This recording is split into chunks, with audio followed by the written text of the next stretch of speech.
Selamat pagi Bapak dan Ibu. Selamat datang di sekolah minggu dewasa, pria dan wanita senior Gereja Baptis Indonesia Getsemani, Jakarta,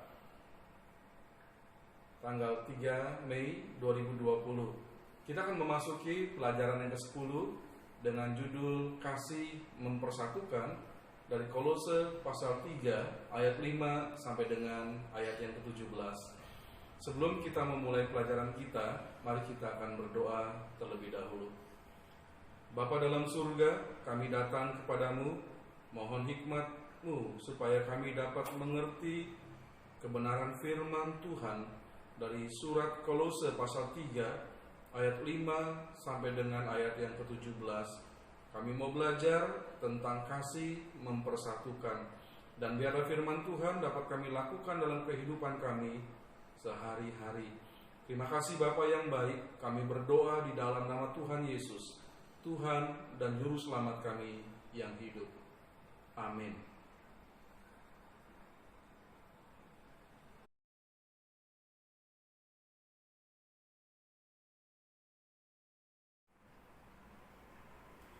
Jika kita melihat kebenaran firman Tuhan yang berbicara mengenai kasih yang mempersatukan, itu dimiliki oleh setiap orang-orang percaya yang telah menjadi manusia baru. Surat Kolose ditulis oleh Rasul Paulus ketika dia ada di dalam penjara. Kita bisa melihat hal itu dalam tulisannya kepada jemaat di Kolose dalam surat Kolose pasal 4 ayat yang ke-10 dan ayat yang ke-18.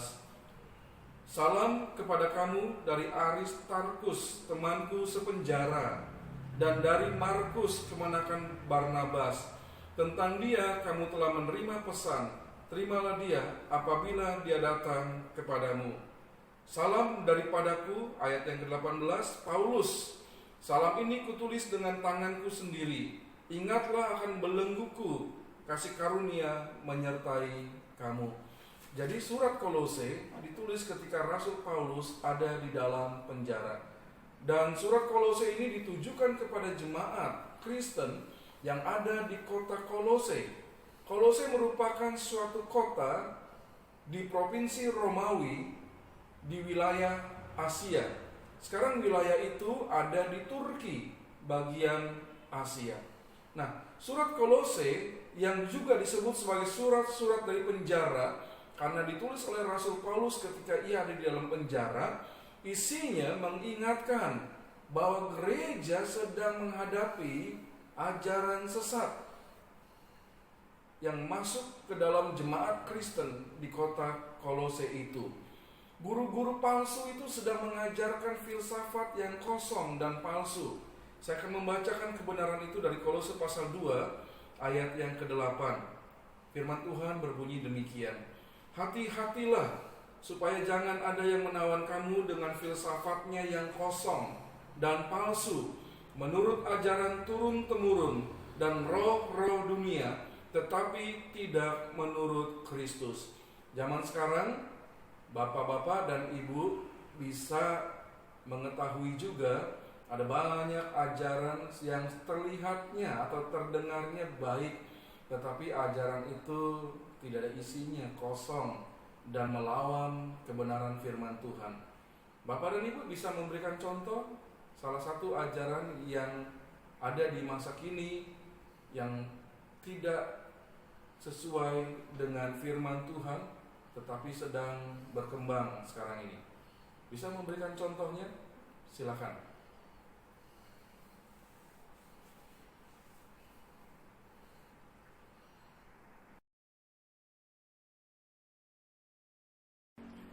Filsafat kosong dan ajaran palsu menurut ajaran turun-temurun dan roh-roh dunia yang sedang memasuki gereja di Kolose itu rupanya mengajarkan tentang ada banyak orang-orang yang kemudian menghambakan diri kepada roh-roh dunia. Kolose pasal 2 ayat yang ke-20. dan juga kepada rupa-rupa peraturan yang dibuat oleh manusia, seperti jangan jamah ini, jangan kecap itu, jangan sentuh ini. Nah, di masa sekarang ada ajaran-ajaran juga yang tidak sesuai dengan firman Tuhan, dan itu membuat orang-orang berada di bawah kuasa ajaran itu. Misalnya, saya pernah mendatangi sebuah tempat di mana tempat itu ada orang yang sedang memuja untuk mendapatkan kekayaan.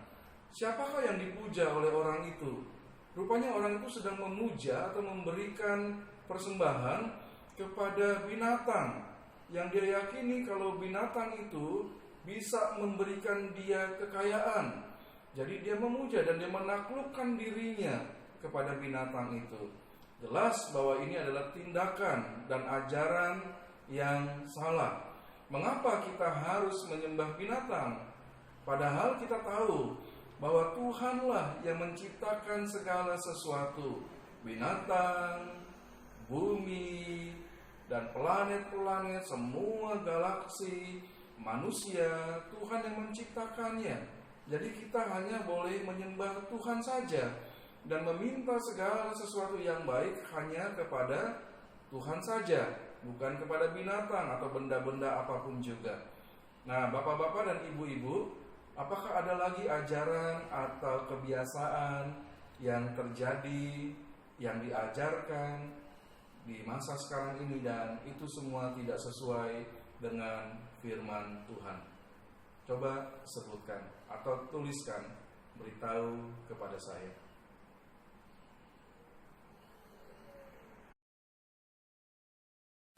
Mari kita membuka Alkitab kita dan membacanya bersama-sama dari surat Kolose pasal 3 ayat 5 sampai dengan ayat yang ke-17. Mari kita membaca Alkitab kita. Karena itu, matikanlah dalam dirimu segala sesuatu yang duniawi, yaitu percabulan, kenajisan, hawa nafsu, nafsu jahat, dan keserakahan yang sama dengan penyembahan berhala. Semuanya itu mendatangkan murka Allah atas orang-orang durhaka. Dahulu kamu juga melakukan hal-hal itu ketika kamu hidup di dalamnya. Tetapi sekarang buanglah semuanya ini, yaitu marah, geram, kejahatan, fitnah, dan kata-kata kotor yang keluar dari mulutmu. Jangan lagi kamu saling mendustai, karena kamu telah menanggalkan manusia lama serta kelakuannya, dan telah mengenakan manusia baru yang terus-menerus diperbaharui untuk memperoleh pengetahuan yang benar menurut gambar haliknya. Dalam hal ini tiada lagi orang Yunani atau orang Yahudi, orang bersunat atau orang tak bersunat, orang barbar atau orang Skit, budak atau orang merdeka. Tetapi Kristus adalah semua dan di dalam segala sesuatu. Karena itu, sebagai orang-orang pilihan Allah yang dikuduskan dan dikasihinya, kenakanlah belas kasihan, kemurahan, kerendahan hati, kelemah lembutan, dan kesabaran. Sabarlah kamu seorang terhadap yang lain, dan ampunilah seorang akan yang lain, apabila yang seorang menaruh dendam terhadap yang lain. Sama seperti Tuhan telah mengampuni kamu, kamu perbuat jugalah demikian.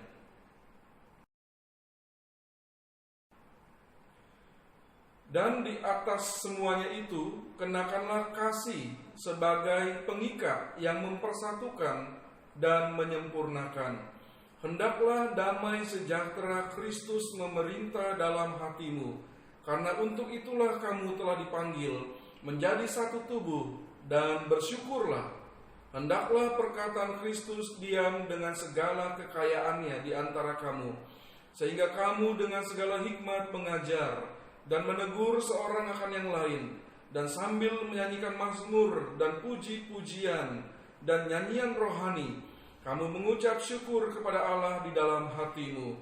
Dan segala sesuatu yang kamu lakukan dengan perkataan atau perbuatan, Lakukanlah semuanya itu dalam nama Tuhan Yesus, sambil mengucap syukur oleh Dia kepada Allah Bapa kita.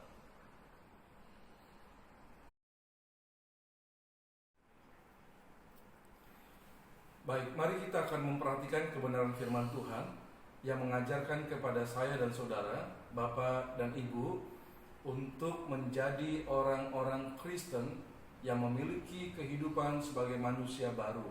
Bagaimanakah caranya? Yang pertama, firman Tuhan mengingatkan kepada kita untuk mematikan segala sesuatu yang duniawi. Kolose pasal 3 ayat 5 sampai dengan ayat yang ke-7. Kolose 3 ayat 5 berkata demikian, karena itu matikanlah dalam dirimu segala sesuatu yang duniawi, yaitu percabulan, kenajisan, hawa nafsu, nafsu jahat, dan juga keserakahan yang sama dengan penyembahan berhala. Nah, perbuatan-perbuatan duniawi ini kalau tidak dimatikan akan menjadikan orang-orang yang melakukannya berada di bawah kuasanya. Dan orang-orang itu seperti melakukan penyembahan berhala. Artinya orang-orang itu menjadikan barang itu, kebiasaan itu, perbuatan itu menjadi yang utama, menjadi keinginannya, dan terus-menerus ingin dilakukan. Dan firman Tuhan mengatakan, kalau kita memiliki perilaku yang demikian, kita seperti sedang menyembah berhala yang menjadi utama dalam hidup kita, disembah. Perbuatan-perbuatan duniawi yang berdosa itu kalau kita tidak menyingkirkannya, jadi seperti kita menyembah berhala. Diri orang Kristen seharusnya sudah mematikan perbuatan-perbuatan duniawi tersebut, karena kita sudah ada di dalam Kristus, dan perbuatan-perbuatan itu akan mendatangkan murka Allah, seperti yang dikatakan dalam Kolose pasal 3 ayat 6. Semuanya itu, perbuatan duniawi itu mendatangkan murka Allah atas orang-orang durhaka.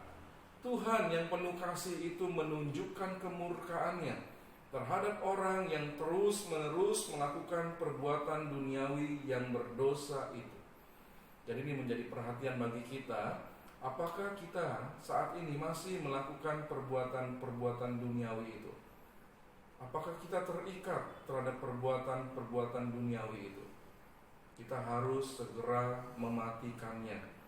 Kita harus segera meminta pertolongan Tuhan untuk mematikan perbuatan-perbuatan duniawi itu. Apa contoh yang bisa Bapak, Ibu, dan Saudara sebutkan atau tuliskan perbuatan duniawi di masa sekarang ini yang masih menjadi kuasa atas banyak orang? Bisa juga menelepon saya ya, kita diskusi bersama-sama untuk hal itu.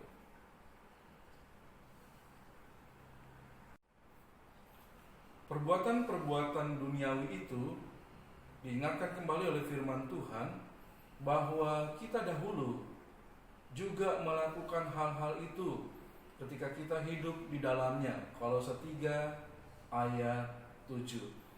Kehidupan kita sebelum percaya Yesus dikatakan adalah kehidupan duniawi, atau kita masih menjadi manusia duniawi. Dan sekarang kita diingatkan seharusnya sudah meninggalkan perbuatan duniawi yang berdosa itu.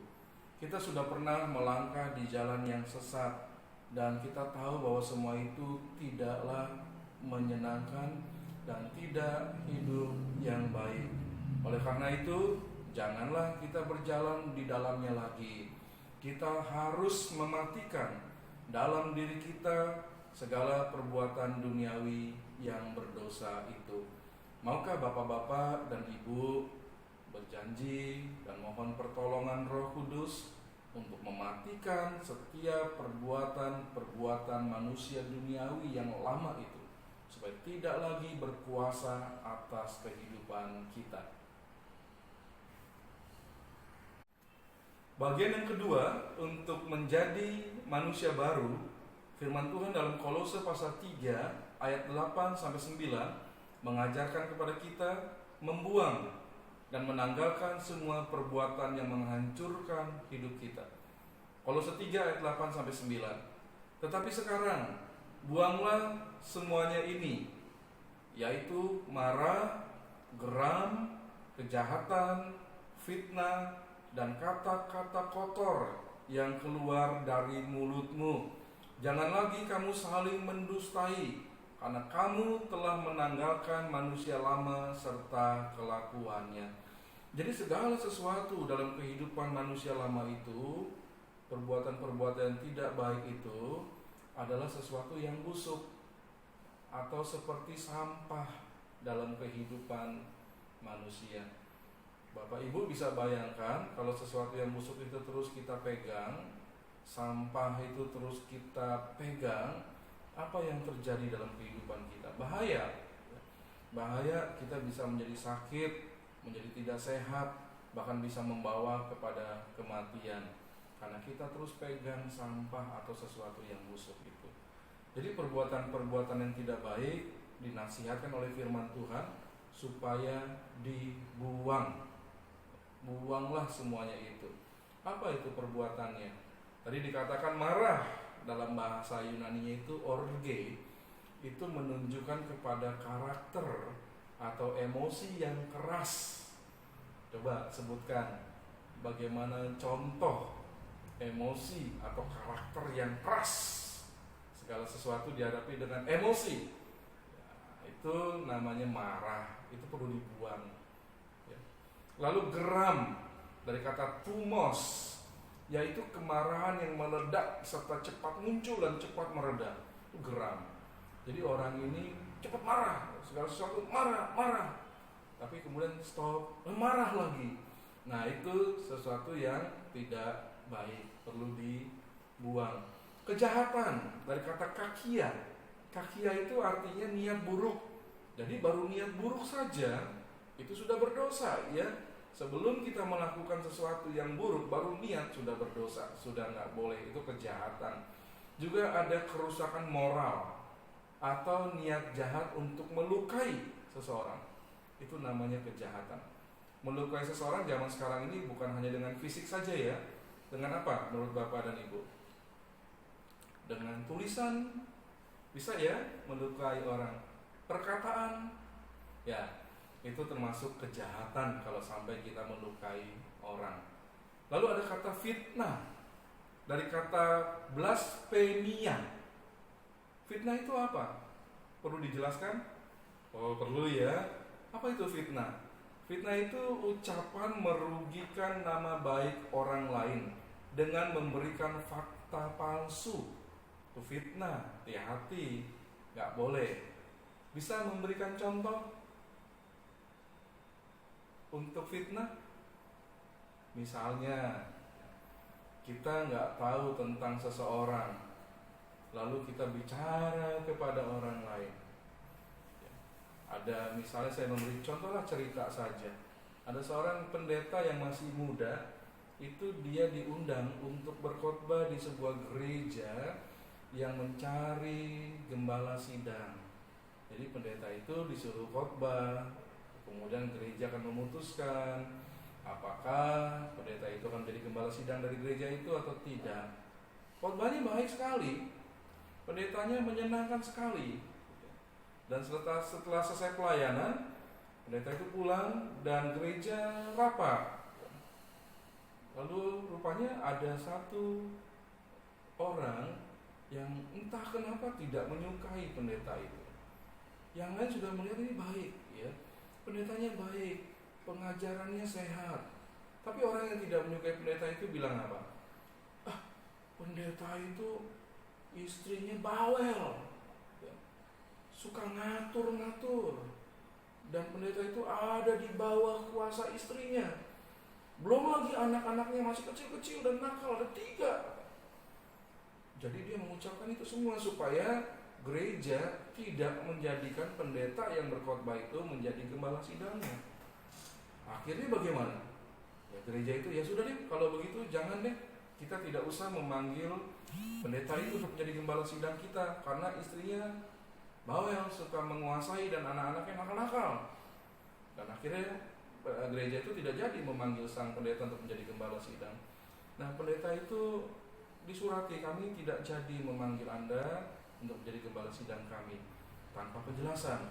Dan Pak Pendeta segera telepon ya, apakah yang salah, apakah ada sesuatu yang ingin dibicarakan. Lalu pendeta itu menanyakannya kepada ketua panitia mimbar di gereja itu.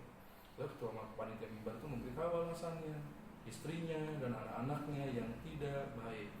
Lalu pendeta itu tertawa ya. Pendeta itu bilang apa? Saya belum berkeluarga, saya masih sendiri. Saya belum punya istri apalagi anak. Nah, itu termasuk perkataan fitnah, mencemarkan nama baik orang dengan memberikan fakta yang palsu. Itu nggak boleh. Lalu yang dibuang dari kehidupan kita ada kata-kata kotor, dari kata aiskrologia, yaitu berbicara kotor, berbicara rendah, atau berbicara cabul. Jadi ini pembicaraan tentang unsur seksualitas yang tidak baik, kata-kata kotor tentang hal-hal seperti itu. Bapak Ibu bisa memberi contoh kata-kata yang seperti itu? Itu nggak boleh diucapkan ya kata-kata itu ya. Iya, jadi jangan sampai pernah mengucapkan kata-kata kotor yang cabul itu dari mulut kita. Semua itu perlu dibuang, perlu ditanggalkan, karena itu adalah ciri hidup manusia lama atau manusia yang hidup secara dosa dan secara duniawi. Saya berdoa, kita semua berdoa bahwa kita sudah meninggalkan perbuatan-perbuatan yang seperti itu dan membuangnya, karena firman Tuhan mengajarkan demikian. Kasih yang mempersatukan akan terjadi kalau saya dan saudara, Bapak Ibu, menjadi manusia baru. Ya, perlu diingat. Lalu bagaimana caranya untuk menjadi manusia baru? Yang ketiga, mengenakan manusia baru yang terus-menerus diperbaharui. Kolose 3 ayat yang ke-10 berbunyi demikian. Dan telah mengenakan manusia baru yang terus-menerus diperbaharui untuk memperoleh pengetahuan yang benar menurut gambar haliknya. Jadi sebagai orang Kristen, Bapak Ibu dan saya, kita harus mengenakan manusia baru. Setelah manusia lama itu dengan segala perbuatannya kita buang, kita tanggalkan, kita mengenakan manusia baru supaya memiliki kasih yang menyatukan satu dengan yang lain. Menjadi manusia baru itu dalam Alkitab juga dikatakan seperti mengalami kelahiran kembali, kelahiran baru, bersifat kekal. Kalau sudah kelahiran baru itu kekal, terus menerus kita diperbaharui, terus tetap hidup sebagai manusia baru hingga kita menyerupai gambar halik kita, menyerupai seperti Kristus hidup. 1 Petrus 1 ayat 23 mengatakan, karena kamu telah dilahirkan kembali, bukan dari benih yang fana, tetapi dari benih yang tidak fana, oleh firman Allah yang hidup dan kekal. Sifatnya menetap manusia baru itu. Lalu kita menuju ke hidup seperti Kristus hidup. Itulah manusia baru yang diperbaharui. Dan menjadi manusia baru merupakan kunci untuk kita memiliki kasih yang mempersatukan satu dengan yang lain.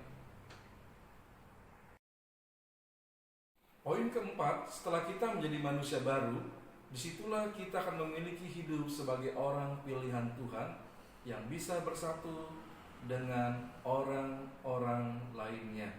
Perhatikan Kolose pasal 3 ayat 11 yang menuliskan demikian.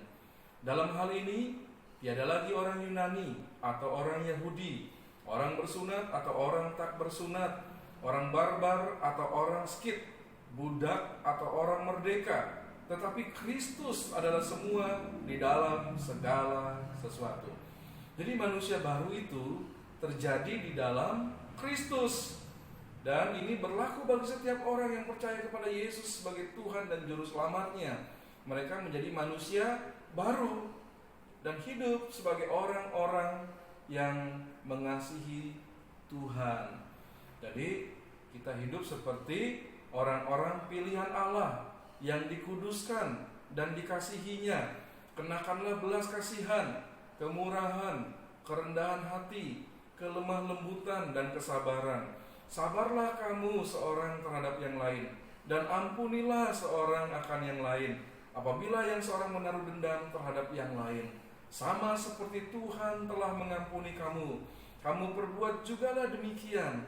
Dan di atas semuanya itu, kenakanlah kasih sebagai pengikat yang mempersatukan dan menyempurnakan. Kolose 3 ayat 12 sampai 14. Perhatikan ajaran firman Tuhan. Tidak ada lagi perbedaan di antara kita sebagai orang-orang yang hidup dalam manusia baru. Tidak ada orang Yunani, orang Yahudi, tidak ada Buddha, orang merdeka. Jadi kalau zaman sekarang apa yang seringkali mengkotak-kotakan orang-orang ya? Suku ya bisa jadi ya. Suku A sama suku B nggak mau bergaul, padahal sama-sama ada di dalam gereja. Nah itu nggak baik. Tidak boleh ada membentuk suatu grup atau suatu persekutuan sendiri berdasarkan suku di dalam satu gereja ya. Semua harus menjadi satu, sama semuanya. Lalu juga dikatakan tidak lagi ada orang yang barbar atau skit, orang budak atau merdeka. Semua menjadi sama di dalam Yesus Kristus. Siapa yang mempersatukan kita? Yesus Kristus yang sudah menjadikan kita sama-sama manusia baru. Tadi dikatakan dalam firman Tuhan, harus saling mengasihi, harus saling bermurah hati, saling rendah hati, lemah lembut, sabar. Jadi ini yang dimiliki oleh kita sebagai manusia baru. Kalau memiliki sifat-sifat itu, kita bisa bersatu ya. Karena ada kasih Kristus, ada kasih satu dengan yang lain. Dan saling mengampuni, saling mengasihi, saling merendahkan diri, saling penuh dengan kelemah lembutan. Bapak Ibu, coba pikirkan, apakah ada hal yang membuat kita susah untuk melakukan perbuatan-perbuatan sebagai manusia baru itu?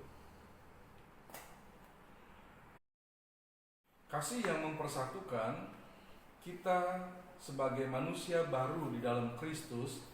Yang kelima, itu memiliki damai sejahtera Kristus memerintah dalam hati kita dan memanggil kita menjadi satu tubuh. Jadi jelas bahwa kita sebagai orang yang sudah percaya kepada Yesus sebagai Tuhan dan Juru Selamat, diubah hidup kita menjadi manusia baru dan kemudian memiliki damai sejahtera Kristus.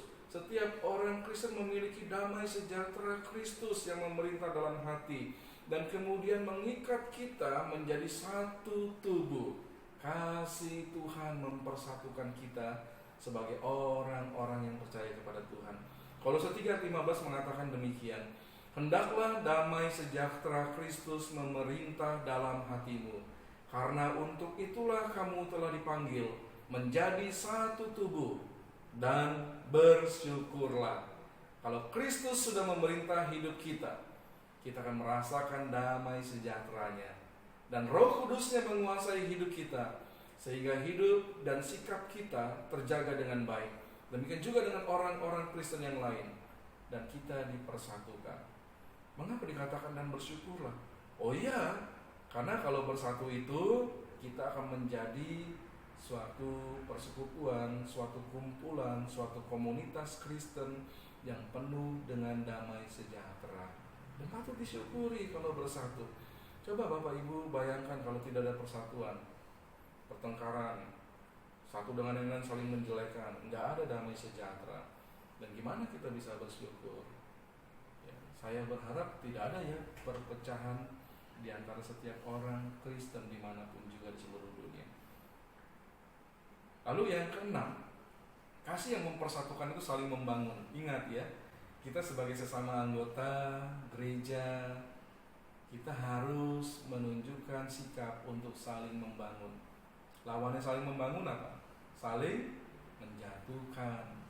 Kalau saling menjatuhkan itu jadi jahat orang. Betul ya? Kita akan memikirkan apa yang bisa buat dia jatuh ya? Itu sudah jahat. Lalu perkataan yang keluar selalu ingin memperkatakan hal-hal, kata-kata yang membuat orang menjadi jatuh, menjadi down, menjadi tidak sejahtera. Itu gak baik. Tapi kalau kita memiliki kasih mempersatukan itu adalah kasih yang saling membangun. Kolose 3:16 mengatakan demikian.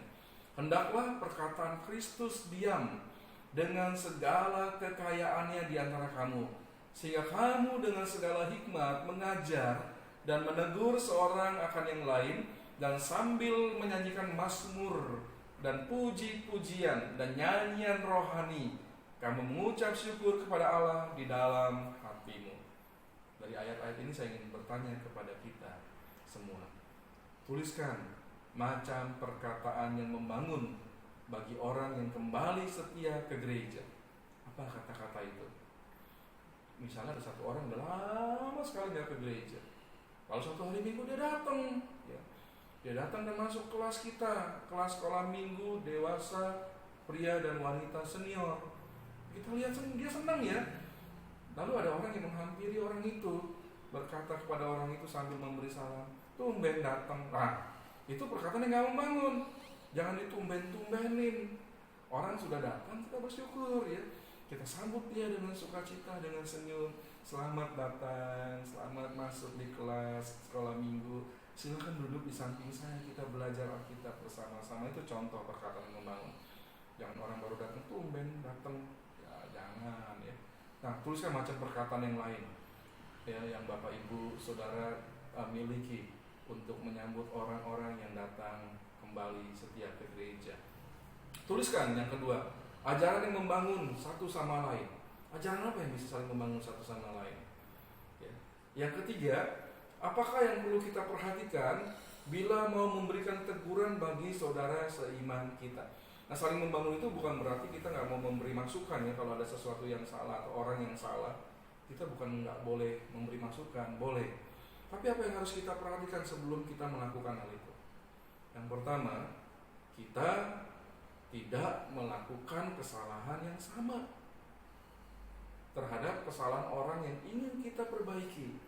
Nah, kalau kita memiliki kesalahan yang sama, misalnya orang telat melulu datang ke gereja, kita juga telat. Lalu kita nggak senang dengan orang yang telat itu. Kita bilang, kalau ke gereja jangan telat dong datangnya, jangan terlambat. Orang itu gimana yang tahu juga kita sering datang terlambat? Mungkin ya nggak enak kali kalau ngomong dalam hati, bilang apa kamu juga terlambat melulu ke gereja, ya. Nah, itu yang perlu kita perhatikan kalau mau memberi teguran yang saling membangun. Yang ketujuh, kasih yang mempersatukan sebagai manusia baru membawa kita melakukan segala sesuatu dalam nama Tuhan Yesus. Lihat Kolose 3:17.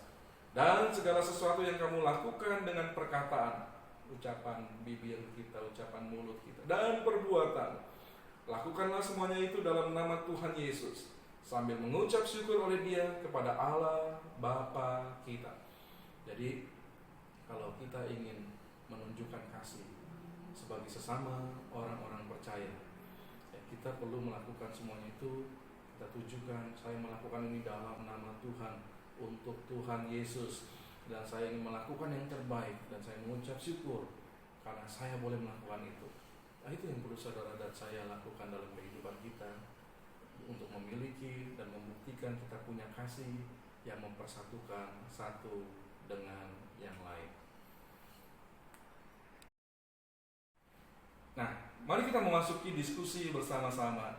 Saya merindukan loh kalau ada yang ingin menelepon saya, karena kita kan belum bisa bertemu di gereja ya, saling berdiskusi atau membuat WA, ya jawablah ini. Jadi pertanyaan ini, 3 pertanyaan bisa di screenshot dulu, di foto, kemudian saudara bisa menulis atau menjawab pakai WA ya, dan kirim ke saya. Saya bersukacita ada orang-orang yang melakukan itu, tapi kalau semuanya boleh mengirimkan jawabannya atau diskusinya, itu saya lebih senang ya, kepada saya atau kepada Ibu Arni sebagai guru kelas dewasa, pria, wanita senior di gereja kita. Nah, diskusi yang pertama, bagaimanakah cara mematikan, membuang, dan menanggalkan kehidupan lama?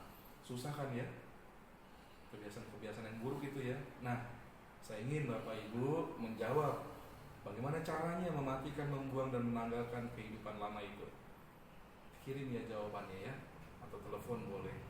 Yang kedua, siapakah sumber yang memampukan kita memiliki kehidupan sebagai manusia baru? Sumbernya siapa itu? Tolong tulis. Dan alasannya apa? Bapak Ibu menulis sumber itu ini, lalu alasannya ini. Tolong beritahu. Yang ketiga, mengapakah kehidupan dalam Kristus memampukan kita memiliki kasih yang mempersatukan? Ya, kenapa sebagai orang-orang percaya, sesama orang percaya, ya, kita hidup dalam Kristus, kok kita mampu ya saling mengasihi dan saling bersatu sama lain? Mengapa? Nah, saya merindukan kita semua mempunyai jawabannya. Kalau ada pertanyaan pun boleh ya, Pak Pendeta, Ibu Arni, saya mau bertanya, jadi kami akan menjawab pertanyaan itu. Baik, kelas kita selesai, mari kita akan berdoa untuk pelajaran sekolah minggu kita.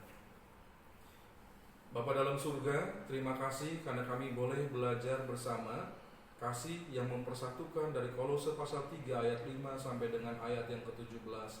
Dan biarlah kami dapat melakukan kebenaran firman Tuhan, memiliki kasih satu dengan yang lain, dan bersatu satu dengan yang lain sebagai manusia baru di dalam Kristus, menanggalkan membuang kehidupan manusia lama kami yang berdosa, dan Tuhan dipermuliakan dalam hidup kami sebagai orang percaya kepada Yesus. Terpujilah Tuhan, di dalam nama Tuhan Yesus kami sudah berdoa. Amin.